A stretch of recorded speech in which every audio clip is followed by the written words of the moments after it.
로마서 13장 우리 한 절씩 교독하도록 하시겠습니다.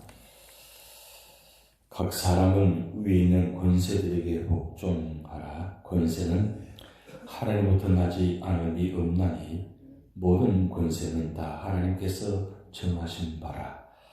그러므로 권세를 거스르는 자는 하나님의 명을 거스르느니 거스르는 자들은 심판을 자취하리라. 다스리는 자들은 선한 일에 대하여 두려움이 되지 않고 악한 일에 대하여 되나니 내가 권세를 두려워하지 아니하려느냐. 선을 행하라. 그리하면 늘 그에게 칭찬을 받으리라. 그러나 하나님의 사역자가 되어 내게 선을 베푸는 자리라. 그러나 내가 악을 행하거든 두려워하라. 그가 공연히 칼을 가지지 아니하였으니 곧 하나님의 사역자가 되어 악을 행하는 자에게 진노하심을 따라 보응하는 자니라. 그러므로 복종하지 아니할 수 없으니 진노 때문에 할 것이 아니라 양심을 따라 할 것이라. 너희가 조세를 바치는 것도 이로 말미암음이라. 그들이 하나님의 일꾼이 되어 바로 이 일에 항상 힘쓰리라. 모든 자에게 줄 것을 주되 조세를 받을 자에게 조세를 바치고 관세를 받을 자에게 관세를 바치고 두려워할 자를 두려워하며 존경할 자를 존경하라. 피차 사람의 빚 외에는 아무에게든지 아무 빚도 지지 말라. 남을 사랑하는 자는 율법을 다 이루었느니라. 가늠하지 말라, 살인하지 말라, 도둑질하지 말라, 탐내지 말라 한 것과 그 외에 다른 계명이 있을지라도 내 이웃을 내 자신과 같이 사랑하라 하신 그 말씀 가운데 다 들었느니라.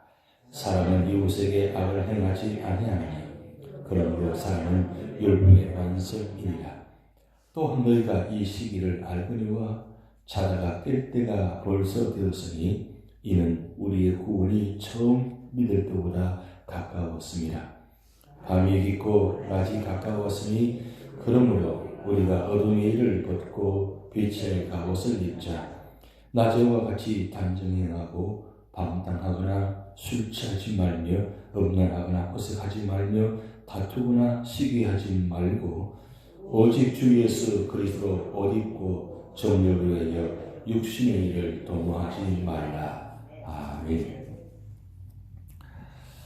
로마서 1장부터 11장까지 구원에 관한 교회를 마친 후에 하나님께서 사도 바울을 통해서 12장부터 16장까지 구원받은 성도가 어떻게 살아야 되는가 말씀을 기록했습니다.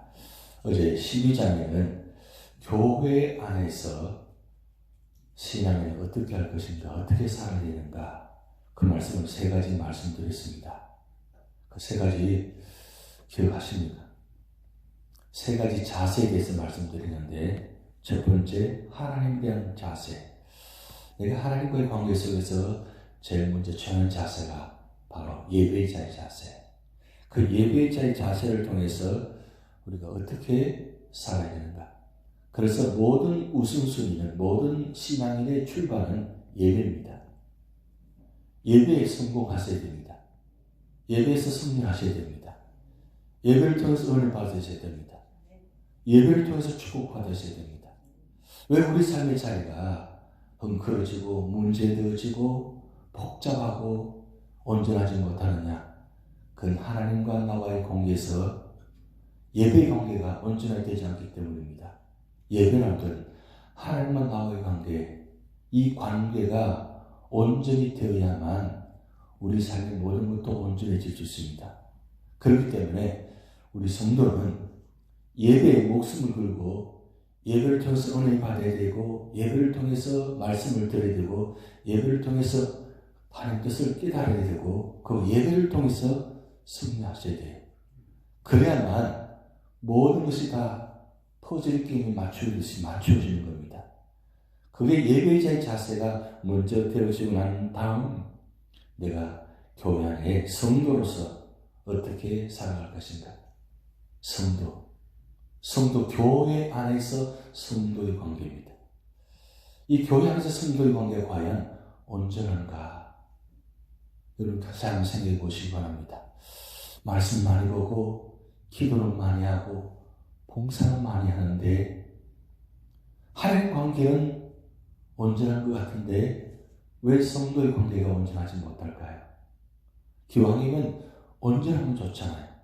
믿음과 소망과 사랑 안에서 하나가 되어서 모두가 다 믿고 의지하고 함께 나누며 그렇게 교회 안에서 신앙생활은 얼마나 좋겠습니까?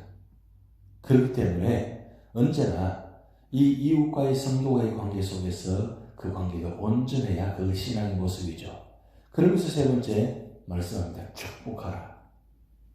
축복하는 자. 축복하는 자가 되라는 거죠. 사랑합니다. 축복합니다. 이 인사말이 쉽지는 않습니다만은 왜 우리가 축복을 말씀하셔야 되느냐? 우리는 축복받았기 때문입니다. 우리는 하나님부터 축복을 너무나 많이 받았습니다. 이 받은 축복을 흘러가게 만들어야 돼요. 강물이 흘러가야만 썩지 않습니다. 그런데 강물이 흘러내려가지 않고 고여버리면 썩어버립니다. 아무것도 살 수가 없습니다. 우리가 받은 이 축복을 나 혼자만 간직하면 축복이 되려면 축복받은 자가 축복받은 삶을 살아야 진정한 축복이 된다. 이 축복의 공식이거든요. 이 축복의 공식, 진정한 축복은 나눌 때 진정한 축복이 되어지는 겁니다. 그래서 그 부자의 비유 보면 받은 축복을 나 하다가 결국 아무것도 가져가지 못하고 그냥 부르심 받았어요. 그때 뭐 후회한데 무슨 소용이 있겠어요. 그런데 이 축복하는 자가 얼마나 귀한 건지, 그래서 부정적인 이야기를 제가 하지 않겠습니다. 성경에는 축복하고 저주하지 말라 이렇게 말씀이 분명히 12장 14절 기록되어 있습니다. 근데 우리가 성경 볼 때도 기왕이면 부정적인 말보다는 긍정적인 말, 비판적인 말보다는 축복된 말을 보는 것이 중요하고 그 말씀을 외워야 되고 그 말씀을 전해야 됩니다. 기왕이면 축복하는 자, 얼마나 귀한 일이에요. 그래서 축복하는 자가 되시기 바랍니다. 그러고 난 다음에 오늘 13장에 교회 안에서 뿐만 아니라 성도는 세상 속에서 어떻게 살아갈 것인가, 그것도 세 가지 말씀하셨어요. 세 가지 말씀할 때 1절부터 7절까지는 성도는 세상 속에서 어떻게 살아갈 것인가, 이 국가의 관계입니다. 이게 보면 뭐 조세를 이야기 나오는데 관세 이야기 나옵니다. 그러니까 국가에 살면 의무를 지켜야 되는 거죠. 이 의무. 과연 우리가 의무를 얼마나 온전히 지키는지 중요합니다. 우리가 미국에 살면서 그걸 많이 느끼잖아요. 많이 체험하잖아요. 장사를 하고 무엇을 할 때마다 이 세금 내는 것이 얼마나 힘들어요. 참 힘들잖아요. 그 세금 다 내고 나면 뭐가 남느냐고 하죠. 그런데 그 세금 낸 것이 나중 되면 어떻게 돼요? 다 돌아오잖아요. 보상해 주잖아요, 미국은. 그게 미국적인 삶의 모습입니다. 그런 모습을 참 많이 보았어요. 어떤 모습으로 장사하느냐, 어떤 모습으로 살아가느냐, 그 모습 속에서 이 국가 속에서 살아가면서 얼마나 국가에 대한 의무를 다 지키느냐, 굉장히 중요한 모습입니다. 미국에 살면서 미국을 탓하는 분들이 많아요. 그러면 미국을 떠나면 돼요. 다른 나라 가서 살아야 돼요. 미국에 살면서 그렇게 오랫동안 살면서 아직도 미국 왜 이러냐고, 이렇게 미국 살아서 되겠냐고, 미국이 어떻게 이럴 수 있냐고, 그러면 미국 안 살면 돼요. 떠나면 되잖아요. 그런데 떠나지 않으면서 그렇게 살면 얼마나 힘들어요. 기왕이면 미국에 살 것 같으면 미국 안에서 의무를 지키면서 살아야 그게 온전히 살아갈 수 있다는 것을 지금 성경에 말씀하고 있습니다. 그런데 왜 그러면 사도 바울이 오늘 이 국가에 대해서 이야기하느냐? 이 국가의 권세, 권위도 모든 것도 하나님께서 세우셨다는 거예요. 그래서 이 세상 모든 주관자는 사탄이 주관하는 것이 아니라 하나님께서 주관하신다는 거예요. 그 권위, 권세, 모든 걸 인정하라는 거예요. 인정할 때에 물론 국가가 무엇인가 다 잘못되면 무조건 다 순종하는 것도 아니죠. 그렇지만 전체적인 큰 방향에서 국가가 해나갈 일에 협력하고 같이 해나갈 때 그 모두가 다 하나가 되어지는 거죠. 여러분, 나라가 없으면 개인도 없어지는 겁니다. 개인의 문제가 아니고 나라가 문제. 가장 중요할 때는 개인보다도 나라가 우선순위입니다. 여러분, 전쟁이 일어나면 어떻게 돼요? 다 끝나는 겁니다. 그러니까 우리는 축복이지 않습니까? 이 미국 땅에 세계에서 최대 강국에서 사는 우리 미국 땅에 살면서 우리가 어떻게 살아야 돼요? 국가적인 의무를 지키는 것도 굉장히 중요한 의미라는 거죠. 그것이 바로 신앙인의 모습이 굉장히 중요한 모습이라고 말씀하고 있습니다. 그러면서 두 번째로는 8절에서 10절까지 말씀 보면 세상에서 이웃에 대한 성도의 자세가 나옵니다. 그러면 이웃을 바라볼 때 이웃의 관계를 어떻게 되느냐? 오늘 사도 바울은 이웃에게 예수님의 사랑을 실천하라는 거예요. 예수님의 사랑을 실천하라는 겁니다. 결국 우리 믿음의 사람은 어느 자리에 있든지 예수님의 통로가 되셔야 됩니다. 예수 믿는 사람으로서 우리 세상 속에서 예수님을 전하는 사람이 되셔야 돼요. 왜? 그게 복음 전하는 자세니까. 내가 머무는 자리가 바로 선교의 자리입니다. 꼭 과테말라나 인도를 가야만, 페루를 가야만 선교하는 게 아니라 내가 살고 이 자리도 바로 최고의 가장 가까운 선교의 자리입니다. 우리 교회가 패터슨 유학 도시 선교한 이유가 무엇입니까? 그것도 우리 삶의 자리, 국내 선교 중요하잖아요. 결국 우리 삶의 자리에 신앙인으로서 우리가 세상 속에서 내가 만나는 자리, 내가 머무는 자리에서 어떻게 하든지 할 수만 있으면 예수님의 사랑을 전해서 복음을 전하는 자가 되는, 그게 우리에게 받은 사명이라는 거죠. 그래서 예수님이 말씀하셨습니다. 너희는 세상의 소금과 빛이 되라 그랬어요. 소금과 빛이 되라. 결국 우리 삶의 자리에 내가 녹아지고 태워져야만 그것이 불이 밝혀지는 것이고, 그 불이 밝혀짐을 통해서 우리 삶의 자리가 어둠이 몰아나가고 그 자리에 아름다운 깨끗한 자리, 축복된 자리, 구원의 자리, 천국의 자리가 되는 거죠. 그게 바로 우리 신앙인의 삶의 자리의 모습입니다. 교회 안에는 굉장히 예수님 모습처럼 되어 있는데, 교회 안에는 직분자의 모습이 있는데, 세상 속에는 이런 직분자의 모습, 성도의 모습, 그게 없다면 어떻게 될까요? 결국 하나님께서 우리에게 귀한 직분과 상 주신 이유가 무엇입니까? 세상 속에서 복음을 전해서 영혼 구원하는 거죠. 교회가 산 위에 있지 않고 세상 속에 있는 이유가 바로 거기 있습니다. 요즘 불교나 저런 데 보면 옛날에는 다 어떻게 했습니까? 산 속에 있었어요. 근데 요즘 교회 영향을 받아가지고 이 불교도 저희 세상 속에 들어와 있어요. 그 세상 속에 들어와가지고 세상 속에서 많은 사람들이 그 절을 찾아 들어가요. 왜 좋아요? 그게 너무 좋거든요. 편안하거든요. 그래서 참선한다 그러잖아요.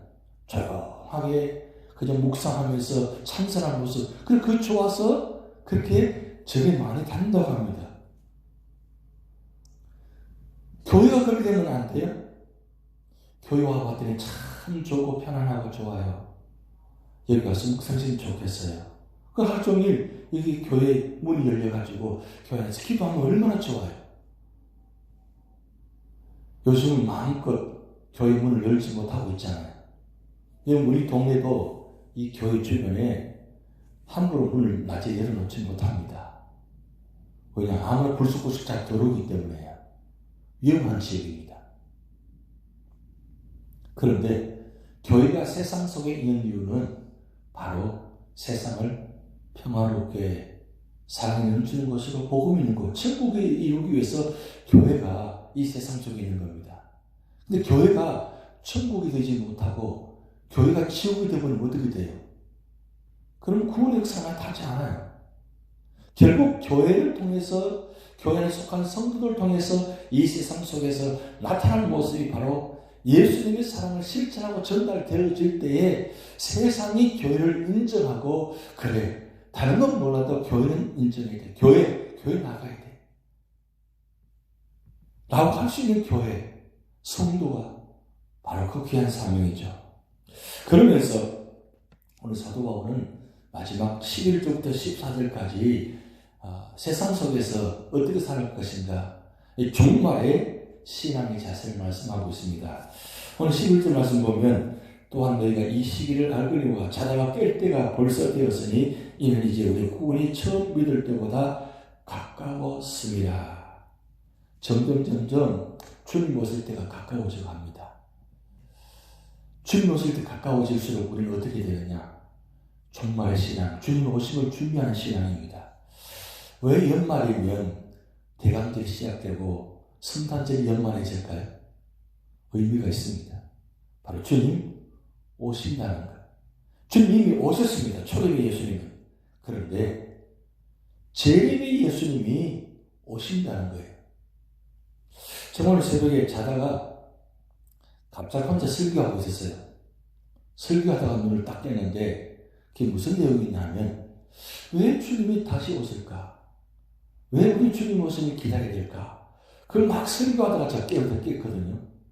결론은 하나입니다. 왜 주님 오심을 기다려야 되느냐? 만약에 주님 오시지 않고 그냥 주님 오셔서 모든 것 다 해결하시고 하늘 올라가셔서 그걸로 끝나버렸다면 어떻게 될까요? 그러면 영혼 구원은 받습니다. 구원은 받는데 이게 완전한 구원이 아니라는 거예요. 그 내용을 제가 혼자 설교했다는 거예요. 지금 설교하다가 다시 깨었는데 뭘 깨달았냐면, 왜 예수님께서 다시 오셔야 되느냐? 영만 구원받게 하시는 것이 아니라 영과 육이 온전히 구원받게 하시려고. 그래서 진짜 기쁨이 무엇인지를, 여러분, 영혼만 기뻐하게 하시는 것이 아니라 예수님께서 오셔서 육신과 신성이고 두 가지 다 동시에 갖고 계셨잖아요. 그런데 예수님께서 십자가에 죽으시고 부활하시는 그 순간에 다시 완전한 주님 오시기 전에 천국의 모습으로 바뀌어주셨어요. 그 모습으로 천국에 올라가셨어요. 주님께서. 그렇다면 주님께서 왜 그러면 영과 육이 완전한 신령으로 바뀌어서 천국 가셨냐 이거죠. 그 이유가 무엇일까요? 천국의 온전한 기쁨을 누리기 위함이라는 거예요. 결국 주님께서 그렇게 하셨다면 오늘 우리도 주님께 다시 오심은 심판하시기 위해서 오시는 것이 아니라 우리 믿는 자들을 한 명을 더 구원하게 하셔서 우리 믿는 자들이 주님처럼 온전한 모습으로 천국 가서 영원토록 영생복락 누리도록 그렇게 하시기 위해서 다시 오신다는 거예요. 그걸 제가 다시 한번 깨달았습니다. 그래서 우리가 주님 오심을, 다시 오심을 기다려야 되는구나. 여러분, 우리가 1차적인 구원을 받았잖아요. 그래서 교회 안에서 찬양과 말씀, 기도로 주님의 은혜로 체험하면서 기뻐하고 감사합니다. 근데 이 기쁨과 감사는 완전한 기쁨과 감사가 아니에요. 완전한 구원이 아니에요. 그럼 완전한 구원, 완전한 감사는 언제 될 수 있냐? 완전한 기쁨은 주님 오셔서 우리를 주님처럼 완전한 신령한 몸으로 바꿔서 들림받게 해서 천국에서 완전한 기쁨 감사 누리도록 하는 그 축복의 은혜가 바로 그것입니다. 그것을 위해서 우리가 준비하라는 거예요. 준비하라는 겁니다. 아무나 다 되는 게 아닙니다. 여러분, 지금 말씀 있잖아요. 주여 주여 한다고 다 천국 가는 게 아니라고 말씀이 있습니다.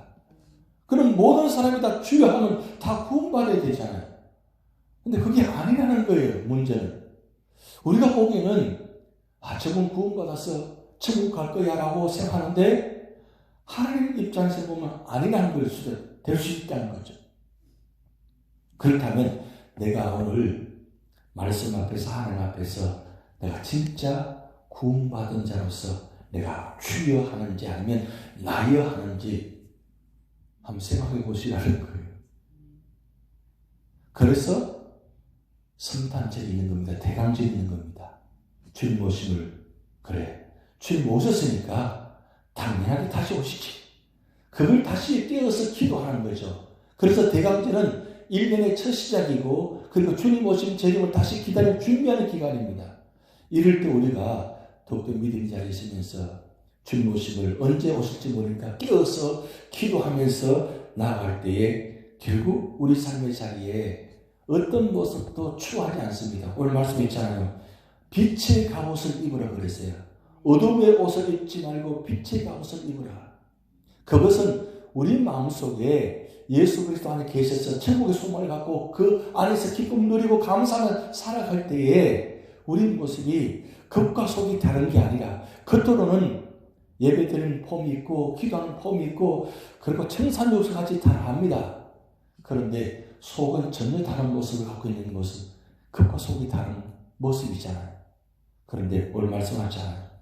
바로 오직 주 예수 그리스도의 옷을 입고 정욕을 위하여 육신의 일을 도모하지 말라 그랬어요. 결국 예수 믿는 사람은 육신의 모습, 세상의 모습 살아가는 것이 아니라 천국의 모습, 천국 옷을 입고 세상 속에서 천국을 준비하는 자가 될 때에 결국 믿음으로 승리할 수 있는 것입니다. 오늘 하루도 아니 이 대강절 기간도 여러분 삶의 자리에 예수 그리스도의 옷을 입고 빛의 갑옷을 입고 여러분 가는 자리마다 어둠이 다 몰아나가고 거기에 구원과 천국이 이루어지기를 주님으로 축복드립니다. 다 같이 읽고 마치겠습니다. 하늘에 계신 우리 아버지여, 이름이 그 기름을 받으시오며 나라의 영광을 주시며 뜻이 하늘에서 이룬 것 같이 땅에서도 이루어지이다. 오늘날 우리에게 일용할 양식을 주옵시고 우리가 우리에게 죄진 자를 사하여 준 것 같이 우리 죄를 사하여 주옵시고 우리를 시험에 들게 하지 마옵시고 다만 악에서 구하옵소서. 대개 나라와 권세와 영광이 아버지께 영원히 있사옵나이다. 아멘.